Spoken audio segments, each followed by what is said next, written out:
Now we're going to have a bit of a look at the horse's neck. So when I teach my students, I often ask them, so where is the horse's vertebrae in the neck? And how many are there?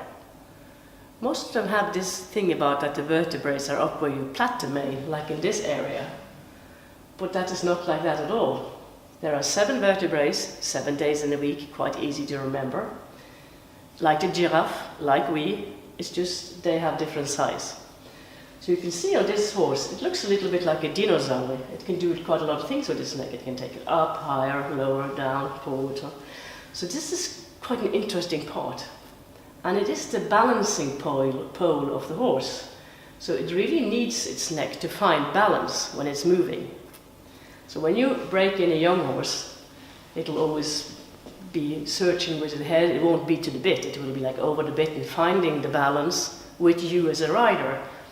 And when you've ridden it about 10 or 15 times, it suddenly starts to kind of find the balance and finds out how to carry its head, and it comes nicely to the bit. And do you remember, the young horse needs the best rider, yeah? Because it needs a good balanced rider that can help it into balance. So there's seven vertebrae, and they stay down here and they come up like this. From the pole of the horse, this is the pole here, this is where when you do flexion, this is where the horse flexes to the right. Like doing leg yielding, it has flexion to the right and leg yielding right. If you want to do a half pass, there's flexion and bend in the horse, yeah? But this is the pole and where the flexion takes place. From the top of the head, going down like this, and parting into 2 roads, so to say, is a great big elastic band. And this elastic band makes that when the horse goes a little bit lower in his neck, like I would like to train it, lower and down, this space, these vertebrae open up. There's a lot of muscles attached here, to here, to here.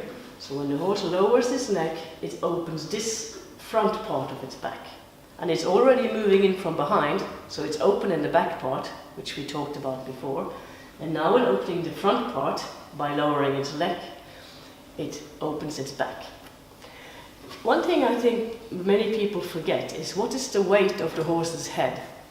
The weight of the skull is between 35 and 40 kilo. It's quite heavy because of all the bone and the teeth and the brain and everything that's inside and the tongue and everything. So if you try and lift up a big bag of oats, it's quite heavy. So the horse's head is also very heavy. So when you ride your horse and train it, make sure you help it to find the right place to carry all its weight.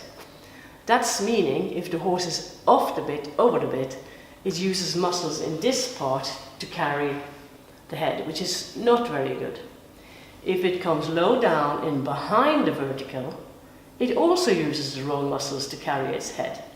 But if it comes like in the classical riding, down with his neck and the front of his nose is a little bit in front of the vertical, it uses the correct muscles, which are the muscles in this area, and also here where the saddle is placed, the trapezmuscle. They are the 2 muscles that carry the head when you place it in the right place. Yeah? So your reins are the guide that show the horse where it can have and carry its head most comfortably. The neck, of course, can also bend to the right or to the left. It's not only up and down, it can come around and come around the other way. And it's very depending on how high up it's carrying its neck or how low, or if it's coming round or down and around. So very often it's nice to have while you're riding, maybe a little bit lower, but of course in a light contact, and then showing the horse the way around your inside leg. But you have to be aware when you take him around with the inside rein a bit leading in, guiding him with your inside leg on the rib, you must be very aware of where you have your outside body, so that you're not like dragging your horse around, because it's losing balance. It is not a good idea. But if you know where your outside leg is, outside body, and you take the horse around to the right and around the right leg to show him the way down, then you can straighten up in 2 reins, and then you have inside leg to outside rein, which is the classical principle of riding. when I get on my horse, this does not happen within the first 5 minutes or 15.